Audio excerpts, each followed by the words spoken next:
কক্সবাজার গিয়েই দেখা হয়ে গেল ফটোগ্রাফার গুণবতী কাজলের সাথে। আপনারা হয়তো অনেকেই জানেন যে ও খুবই পরিচিত ওর ফটোগ্রাফি নিয়ে।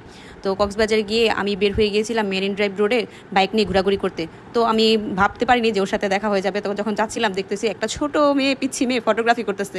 তো আমার বলতেছি যে এটা কি কাজল নাকি? তো হুটহাট থামিয়ে ফেললাম, বাইকটা থামিয়ে দেখলাম যে হ্যাঁ সত্যি তো কাজল। ওকে দেখে যতটা না অবাক হয়েছি ততটা অবাক হয়েছি যে ও একদম ছোট একটা কিউট মেয়ে, আর ও এত হাসি খুশি, মাশাআল্লাহ খুবই হাসি খুশি। দোয়া করি ও এরকম হাসি খুশি থাকুক। তো অনেকে বলে যে কাজল ভাব নেয়, এই সেই নেয় সেই নেয়। তো এটা নিয়ে ভাবতেছিলাম যে যাবো ওর সাথে দেখা করবো। তারপর দেখলাম যে না, ও খুব হাসি খুশি। তারপর গেলাম, গিয়ে সত্যি ও আমার সাথে খুব ভালো ব্যবহার করলো, হাসি খুশি বললো এবং আমাকে বললো যে আপু তো আপনাদের, মানে আমাকে ফার্স্টে বলতেছে যে আপনি কি কোথায় থাকেন, আপনি বিদেশি নাকি? যেটা আমার শুনে যে আমি তো অলরেডি গোসল করে কাইল্লা ভূত হয়ে গেছি, আর ও আমাকে বলেছে আপনি কি বিদেশি নাকি?